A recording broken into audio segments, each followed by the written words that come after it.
Assalomu alaykum, kanalimizga xush kelibsiz. Bugun e'tiboringizga sedana haqida allomalarning fikrini taqdim etamiz. Sedana haqida siyoh tuxma, qora urug' ham deb atashadi.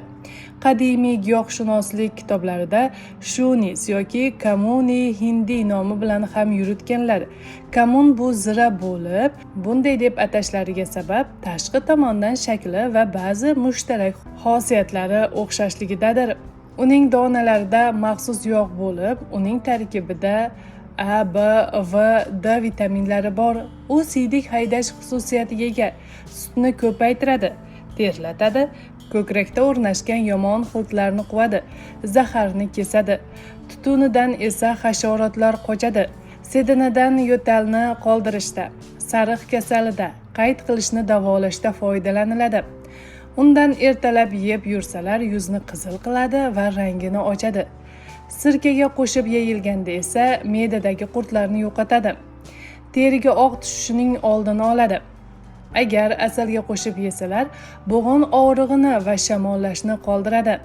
Qadimda sedanani xanzal, achchiq tarvuz suviga aralashtirib, kindik atrofiga surkaganlar va bu bilan qorinda bo'ladigan oshqovoq urug'iga o'xshash qurtlarni tushirganlar. Tuyib asalga aralashtirilgan donlari bachadon og'rig'ini qoldirish va tug'ishni yengillashtirish uchun beriladi. Shuningdek, donalarini tuyib gul yog'i bilan aralashtirib surkalsa, ekzemaning tuzalishini tezlashtiradi.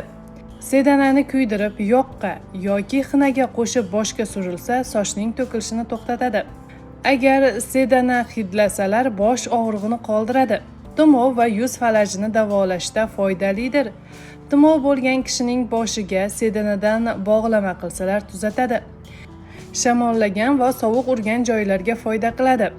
Sedanani qovurib, so'ngra zaytun yog'iga solinsa va kishi tumov bo'lganda tomizilsa, naf qiladi.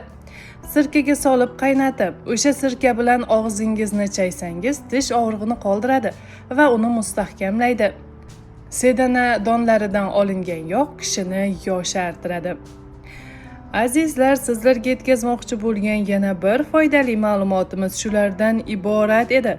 Hayron o'z kanalini kuzating va doimo sog' salomat bo'ling.